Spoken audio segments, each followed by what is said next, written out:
आज बात करूँगा मैं वृषभ राशि। वृषभ राशि के जो लेटर हैं वो है BVUW।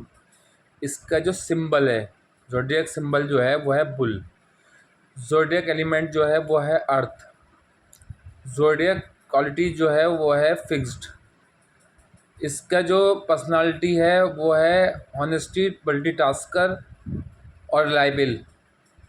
और इसकी जो निगेटिव ट्रेडिट्स है वो है ओवर डिपेंडेंट।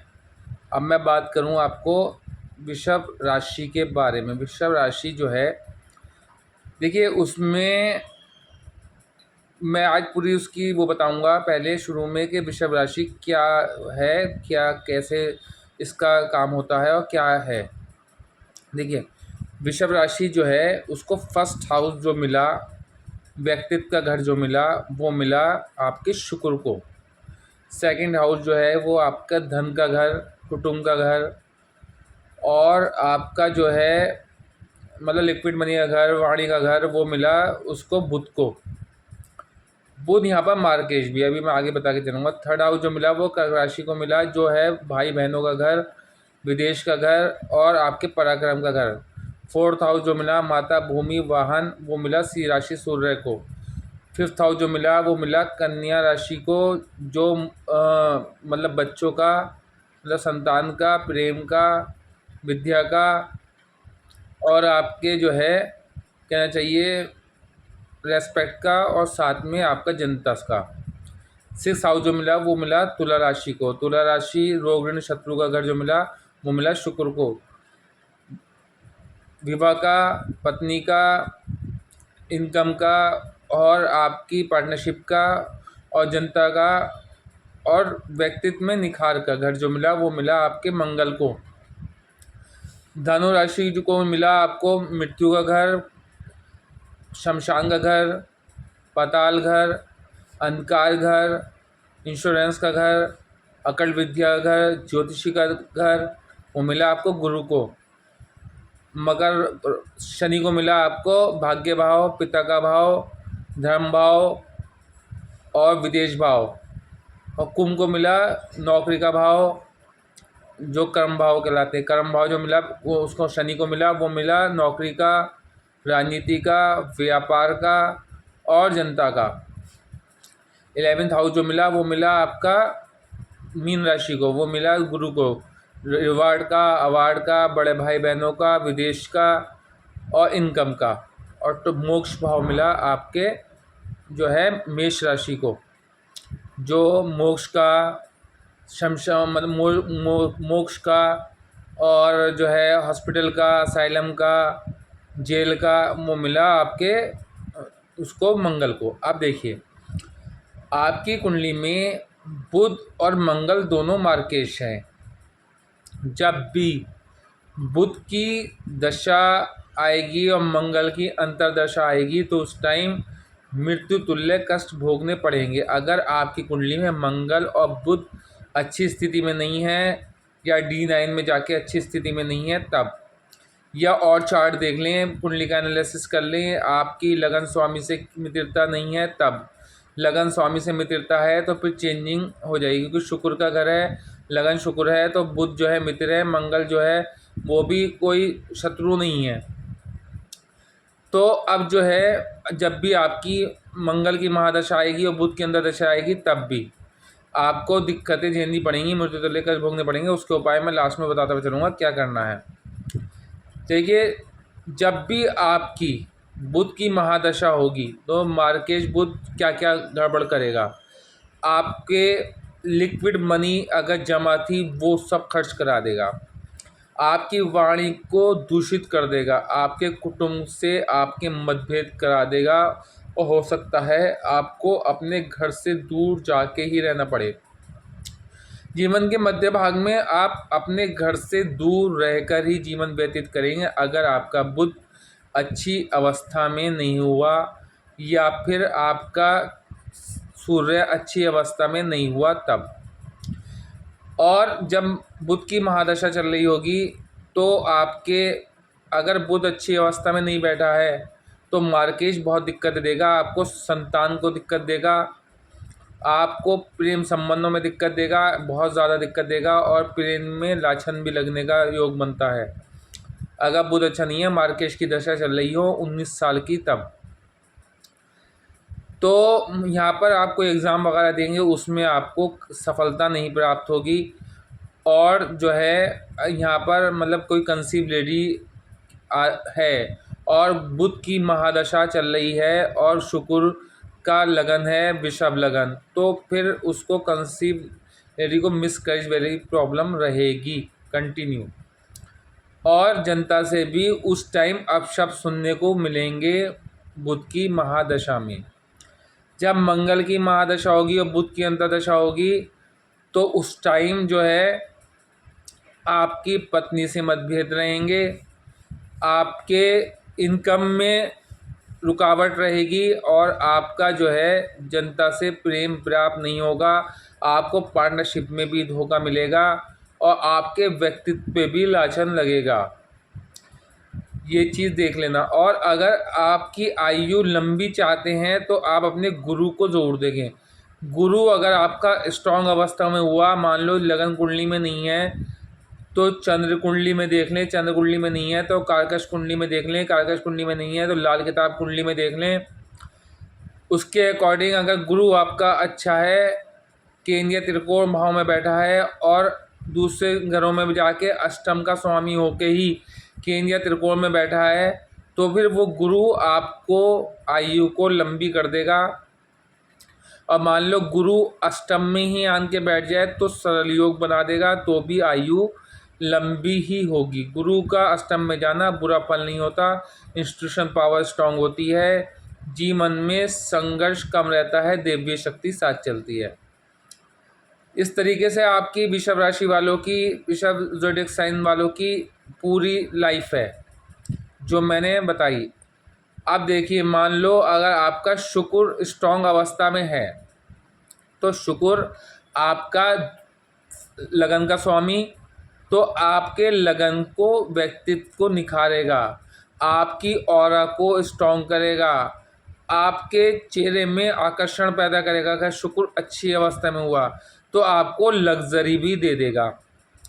दूसरा घर जो है शुक्र का वो है छठा हाउस, जिसमें तुला राशि आ रही है। अगर शुक्र आपका अच्छा प्लेसमेंट हुआ, या D9 में अच्छा प्लेसमेंट हुआ, या D10 में अच्छा प्लेसमेंट हुआ, या आपने लाल किताब कुंडली देख ली उसमें भी अच्छा है, या आपकी कारकश कुंडली में अच्छा है, तो फिर यहाँ पर शुक्र रोग ऋण शत्रुओं को समाप्त रखेगा, मुकदमों में जीवन भर जीत करेगा। और अगर आपका शुक्र कमज़ोर अवस्था में हुआ तो आपके शत्रु आपके सर पर बैठ के नाचेंगे, आपको मुकदमे में जीवन भर संघर्ष करना पड़ेगा, कभी हार कभी जीत, उतार चढ़ाव वाला जीवन रहेगा।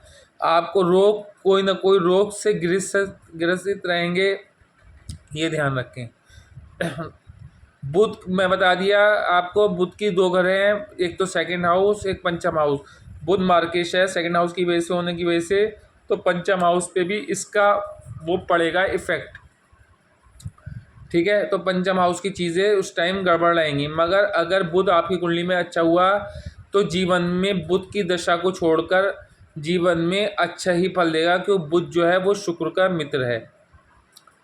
अच्छा, सिंह राशि जो आई आपकी फोर्थ हाउस में आई, तो भूमि, माता, वाहन, अगर सूर्य अच्छी जगह प्लेसमेंट हुआ, सूर्य दिग्बल प्राप्त किए हुआ, सूर्य गलत कंजक्शन में हुआ, राहु और केतु और चंद्र के, राहु केतु के साथ नहीं हुआ, तो सूर्य अच्छी अवस्था में रहा आपकी कुंडली में या D9 में जाके, तो फिर आपको अच्छी कोटि का वाहन, माता से अच्छा सुख, और माता के जीवन दीर्घायु, और माता को कष्टों का निवारण। अगर सूर्य अच्छा है तो जीवन में उन्हें रोग रहित रहेंगी, लंबी आयु जिएंगी, और साथ में आपको भूमि पति रहेंगे, क्योंकि सूर्य मंगल का मित्र है और मंगल भूमि का कारक है। और सूर्य अगर स्ट्रांग हुआ या कुंडली में मंगल स्ट्रांग हुआ तो आप धनिच्य रहेंगे, भूमिपति रहेंगे, आपके पास बड़ा मकान, बाग बगीचे सब होंगे, अगर सूर्य अच्छी अवस्था में हुआ तब। शनि को आपके 2 हाउस दिए गए हैं। शनि को आपके पहला हाउस जो दिया गया है वो नवा घर दिया गया है, जिसमें नवा घर में आपका भाग्य भाव है। अगर शनि अच्छा हुआ, मित्र है, शुक्र का मित्र है, तात्कालिक मित्रता में मित्र हुआ तो आपको भाग्य को प्रबल कर देगा, भाग्य को चमका देगा। जीवन में संघर्ष कम रहेगा, जीवन में सोने का चम्मच लेके पैदा होने वाली कंडीशन रहेगी। धर्म की ओर विशेष रुझान होगा, जिस धर्म को चाहते हैं उस धर्म के पूर्ण ज्ञान होगा, उस धर्म की ओर विशेष रुझान भी होगा। और आप अपने पिता के कार्य को भी आगे लेके चलेंगे। मान लो आपके पिता अध्यापक हैं तो आप अध्यापक ही बनने की कोशिश करेंगे। मान लो आपके पिता ज्योतिष हैं तो आप ज्योतिषी बनने की कोशिश करेंगे। मान लो आपके पिता वकील हैं तो आप उनके वकालत के कार्य को आगे लेके चलेंगे। मान लो आपके पिता जो हैं वो व्यापारी हैं तो आप उनके व्यापार को ही आगे लेके चलेंगे। मगर शनि अच्छी अवस्था में होना चाहिए। अगर शनि अच्छी अवस्था में है तो आप लोगों को 36 वर्ष के बाद बहुत विशिष्ट प्रकार का लाभ प्राप्त होता है। दूसरी राशि जो मिली शनि को, वो मिली कुंभ घर मिला, कुंभ का कर्म भाव। अगर आपका शनि कुंडली में अच्छा है, अच्छी जगह प्लेसमेंट है, गलत कंजक्शन में नहीं है, चंद्र के साथ नहीं है, राहु के साथ नहीं है, केतु के साथ नहीं है, केतु के साथ फिर भी थोड़ी सी टर्म्स एंड कंडीशन अलग है, और अगर आपका शनि मंगल के साथ नहीं है तो फिर आप ये मान के चलिए कि आपको विदेश यात्रा भी मिलेगी, आपको गवर्नमेंट जॉब भी प्राप्त होगी। अच्छा शनि प्लेसमेंट है, आपको व्यापार में भी उच्च कोटि का लाभ मिलेगा और आपको राजनीति में भी उच्च शिखर प्राप्त होगा। अगर शनि अच्छा है, बाल्य अवस्था वृद्ध अवस्था में नहीं बैठा है तब, नीच का नहीं है तब, कंटक शनि नहीं है तब, या आपको अगली राशि, आपका अगला घर है 11वां हाउस, 11वां हाउस जो दिया वो गुरु को दिया। मैंने कहा गुरु अच्छा प्लेसमेंट हुआ तो आयु को भी लंबा करेगा, इंश्योरेंस का पैसा भी प्राप्त होगा, अकल विद्या की ओर भी ध्यान होगा, ज्योतिषी पे भी ध्यान होगा और राजयोग कारक रहेगा। आप रिसर्चर होंगे, आप जो है रातों रात जो है अमीर भी बन सकते हैं। अगर शनि आपका, वो गुरु आपका अच्छा हुआ, इंस्टीट्यूशन पावर भी स्ट्रांग होगी, आयु भी लंबी होगी। और 11वें हाउस का भी स्वामी जो है गुरु है तो आपको रिवार्ड, अवार्ड, बड़े भाई बहनों से भी संपर्क अच्छे रहेंगे और विदेश यात्रा भी होगी और सम्मान भी प्राप्त होगा और इनकम भी बढ़ती चली जाएगी। जैसे जैसे आपकी आयु बढ़ेगी वैसे वैसे आपकी इनकम बढ़ती चलेगी। बचपना बहुत अच्छा व्यतीत नहीं होता ऐसे लोगों का, शादी के बाद का जीवन अच्छा रहता है। तो उसके बाद जो है मैंने ये कहा गुरु अच्छा है और गुरु आपका कहीं पीड़ित है, नीच है, मान लो गुरु 9th में आन के बैठ गया, भाग्य भाव में अच्छा फल देगा 9th हाउस के हिसाब से। अगर मकर राशि में बैठ गया और वक्र नहीं हुआ या D9 में जाके उच्च का नहीं हुआ तो फिर आपको आयु को भी कम कर देगा, अवार्ड अवार्ड जीवन में कभी प्राप्त नहीं होगा और आपकी इनकम भी इंक्रीज नहीं होगी जीवन में। जिस नौकरी पर लगेंगे उस पे ही रिटायर होंगे और नौकरी भी बड़ी मुश्किल से मिलेगी अगर आपका गुरु अच्छा नहीं है तब, और गुरु अच्छा नहीं है तो सम्मान भी प्राप्त नहीं होगा और आयु भी कम रहेगी। 12वां हाउस जो है मोक्ष का घर है, असैलम का घर है, जेल का घर है, विदेश का घर है। वो जो मिला आपको वो मिला मंगल को। मंगल आपका मार्केश भी है। मार्केश की दशा जब चलेगी तो 12वें हाउस की चीज़ों से भी आपको दिक्कत प्राप्त होगी। आप हो सकता अगर मंगल अच्छा नहीं है तो जेल यात्रा हो जाए, अगर मंगल अच्छा नहीं है तो आपकी बुद्धि बेस्ट हो जाए और आपको असाइलम या पागलखाने की यात्रा करनी पड़े। मंगल अच्छा होना चाहिए। मंगल जो है केतु के साथ नहीं होना चाहिए, मंगल राहु के साथ नहीं होना चाहिए, मंगल नीच नहीं होना चाहिए। मान लो कर्क राशि में अगर मंगल बैठा होगा तो आपको विदेश में लॉस देगा, विदेश में आपका एक्सीडेंट्स वगैरह भी करा सकता है। विदेश की चीज़ों से आपको कभी लाभ नहीं होगा। मंगल ख़राब है और मंगल अच्छा है तो विदेश की चीज़ों से भी लाभ होगा और सफलता मिलेगी और आपको जेल यात्रा भी नहीं होगी। और मार्केश की दशा में बहुत फूक फूक के कदम रखने की आवश्यकता है, क्योंकि अगर मंगल अच्छा है तो फिर भी आप आसानी से 8 साल की या 10 साल की दशा आराम से गुजार लेंगे। मगर अगर मंगल ख़राब अवस्था में बैठा है तो वो 8 साल आपके जीवन के बहुत भयंकर रूप ले लेंगे। इसीलिए मंगल को के उपाय के लिए मैं लास्ट में बताता चलूँगा, वो उपाय कर लें। आज मैं बताऊँगा कि आज जो है राहु के बलवान होने से अब क्या होगा, वृषभ राशि वालों के, बी वालों के लिए, वी वालों के लिए, यू वालों के लिए, डब्ल्यू वालों के लिए। तो इनके लिए देखिए शुक्र जो है इनका जो वृषभ राशि में इस टाइम, इनके वृषभ राशि में इस टाइम जो है 2 ग्रह बैठे हैं। इनके वृषभ राशि में इस टाइम जो है गुरु और शुक्र बैठे हैं। शुक्र अपने ही घर में बैठा है और लगन में बैठा है, गुरु भी लगन में बैठा है, गुरु मंगल के घर में बैठा है कालपुरुष की कुंडली के हिसाब से।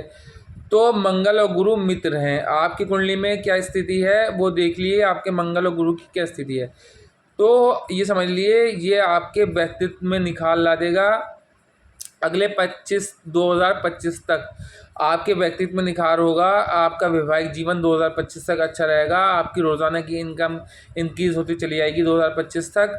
आपके पार्टनरशिप में अगर किसी कोई कार्य कर रहे हैं 2025 तक आपको सफलता प्राप्त होगी। आपके जीवन का संघर्ष 2025 तक समाप्त रहेगा। 2025 के बाद जब गुरु सेकंड हाउस में आएगा तो वो गुरु का पक्का घर है। उसमें आने के बाद जो है गुरु आपके सेकंड हाउस को स्ट्रॉन्ग कर देगा। तो आपके पास इनकम जमा होने लगेगी, पैसा जमा होने लगेगा, लिक्विड मनी बढ़ जाएगी। आपके कुटुंब से संबंध जो बिगड़ रहे थे वो सही हो जाएंगे। आपका जो है वाणी सौम्य होती चली जाएगी, गाली गलौज की वाणी से आप दूर होते चले जाएंगे। आपके चेहरे में भी एक जो है मतलब कहते हैं सम्मानित चेहरे की वो आने लगेगी आभा। आपको लोग रेस्पेक्ट की नज़र से देखने लगेंगे 2025 के बाद 18 महीने। अभी भी लगन में जब तक है तो लगन में गुरु की दृष्टि या गुरु का होना बहुत अच्छा फल देता है। तो आपके व्यक्तित्व में निखार आएगा, आपके रुके हुए सारे काम पूरे होंगे, आपको जीवन में उच्चतम सफलता प्राप्त होगी। आपके ये समझ लिए अब आपकी ऑरा इतनी स्ट्रांग हो जाएगी, सामने वाला प्रभावित हुए बगैर नहीं रहेगा। आपके मेष राशि में इस टाइम बुध है, जो 12वें हाउस में बुध होना थोड़ा सा इस टाइम गड़बड़ स्थिति है, मगर जैसे बुध का ट्रांजिट होने वाला है तो फिर ये दिक्कतें दूर हो जाएंगी। मगर आपके इस टाइम मीन राशि में मंगल और राहु विराजमान है। मंगल और राहु 11th हाउस में, अगर आपकी कुंडली में मंगल और राहु खराब स्थिति में है या जो है दृष्टि संबंध में है तो फिर यहाँ पर मंगल अंगारक योग देगा। आपका रिवार्ड अवार्ड और बड़े भाई बहनों से संपर्क खराब कर देगा। आपको नौकरी में मुझे असुविधा नज़र आएगी और आपके अवार्ड रिवार्ड दूसरे लोग ले जाएंगे। आपको विदेश यात्रा से भी लॉस होगा, विदेश यात्रा होगी नहीं। आपके जो है इस टाइम कुंभ राशि में शनि है। शनि 10th हाउस में अब अपनी ही राशि में है कालपुरुष की कुंडली के हिसाब से, और आपकी कुंडली के हिसाब से भी शनि की मूल त्रिकोण राशि है, कुंभ उसमें है। तो यहाँ पर 2025 तक आप 2-3 फैक्ट्रियों के अवश्य मालिक बन जाएंगे। तो आप जो है शनि का 2025 का समय बहुत अच्छा है। फिर 11 में जब शनि जाएगा, और शनि आपका 11 में जाने के बाद आपकी कुंडली में शनि अच्छा नहीं हुआ तो फिर आप उपाय करते चलना, वरना दिक्कतें आ जाएंगी। अगर आपका शनि अच्छा हुआ तो गोचर का 11 में जाने से आपको रिवार्ड अवार्ड विदेश यात्रा और सफलताएं दे देगा और आपके जीवन के संघर्षों को दूर करेगा। और अगर आपका शनि बुरा हुआ तो आप कम से कम 11 किलो बादाम और 11 नारियल अपने ऊपर से उतारकर या वैसे ही किसी गरीब को दान दे दें। ऐसा करें कि एक थैली में भर लें और आप जैसे लोग बैठते हैं धर्म स्थलों पर उनको मुट्ठी भर भर के देते चले जाएं, तो आपको उससे भी लाभ होगा। आपका 2027 तक का 27.5 तक का समय बहुत अच्छा व्यतीत होगा। उसके बाद जो है 12वें में शनि जाएगा, थोड़ी सी दिक्कतें आएंगी। फिर शनि जो है फिर लगन में जाएगा तो फिर दिक्कत आएंगी। जब शनि सेकंड में जाएगा तो फिर दिक्कत आएंगी। तो अभी शनि के लिए आपके जो है 3.5 साल बहुत अच्छे हैं, उसके बाद का समय अभी अच्छा नहीं है। इन 3.5 सालों का समय का फ़ायदा उठा लें। गुरु आपके अभी 3rd हाउस में 4th हाउस में और 5th हाउस तक बहुत ही अच्छा फल देगा। तो आपके बल्ले 18 महीने सेकंड, अभी जो 25 तक यहाँ रहेगा, फिर 18 महीने सेकंड में रहेगा, 18 महीने थर्ड में रहेगा, 18 महीने फोर्थ में रहेगा, उच्च का रहेगा, 18 महीने 5th में रहेगा। वहाँ पर सूर्य का घर है, मगर यहाँ पर भी गुरु को भी बल मिलता है। तो यहाँ पर ये समझ लिए कि आपको अगले लगभग 18 36 36 दूनी 72 लगभग मान के चलिए 72 महीने जो है 72, और उसके बाद भी थोड़ा समय अच्छे रहेगा आपके लिए। वृषभ राशि वालों के लिए उत्तम समय है, इसका लाभ उठाते चले जाएं, गुरु का लाभ उठाते चले जाएं। गुरु अगर अच्छा प्लेसमेंट हुआ तो आपके लिए सफलता देगा, और गुरु आपका ख़राब बैठा हुआ तो भी दिक्कतें देगा, आयु कम कर देगा। तो इसीलिए अपने उसके कुंडली का आंकलन ज़रूर करा लें, एनालिसिस ज़रूर करा लें, और D9 चार्ट भी देख लें, D10 देख लें, कर्कश कुंडली देख लें, उसके बाद ही अपना निष्कर्ष लें। और वृषभ राशि के लिए मैं 3 नगों के लिए कहता हूँ, मगर मैं ज़्यादातर 2 ही के वो करता हूँ। अगर चाहे पहने, ना चाहे मत पहने, मगर शुक्र का हीरा या ओपल या जरकन ज़रूर पहन लें, ये ध्यान रखें। और अगर आपका शुक्र ख़राब हुआ तो आपको शुगर से रिलेटेड बीमारी हो सकती है। शुक्र ख़राब हुआ तो निसंतान हो सकते हैं, और शुक्र ख़राब हुआ तो आपका जो है हेल्थ डिस्टर्ब रहेगी। शुक्र ख़राब होगा तो आपको लग्जरी भी प्राप्त नहीं होगी। इसलिए शुक्र को आपको बहुत स्ट्रॉन्ग करना है, और शनि को आपको स्ट्रॉन्ग करते हुए चलना है। शनि के लिए आप नीलम धारण कर लें, अगर शनि अच्छा प्लेसमेंट है नीलम नहीं धारण कर सकते, नीली धारण कर लें। और अगर शुक्र अच्छा प्लेसमेंट है तो शुक्र का हीरा और या ओपल या जरकन धारण कर लें, आपको लग्जरी भी प्राप्त होगी, आपका हेल्थ भी अच्छा होगा, आप निसंतान भी नहीं रहेंगे। और आपका शनि अच्छा रहा तो आपको गवर्नमेंट जॉब भी मिलेगी, वाहन सुख भी मिलेगा, भवन सुख भी मिलेगा, विदेश यात्रा भी होगी, आपकी जो है व्यापार में भी लाभ होगा और राजनीति में भी लाभ होगा। अब मेरी वीडियो को ज़्यादा लॉन्ग हो गई, इसलिए मेरी वीडियो को लाइक करें, शेयर करें, सब्सक्राइब करें, और साथ में बेल आइकन को जरूर दबा दें, ताकि आने वाले टाइम में मैं और राशियों की वीडियो और प्रत्येक ग्रह का क्या क्या वर्क है, प्रत्येक ग्रह के कौन कौन से व्यापार है, प्रत्येक ग्रह का कौन कौन सा कार्य है, सब बताऊंगा। इसलिए मेरी वीडियो को लाइक करें, शेयर करें, सब्सक्राइब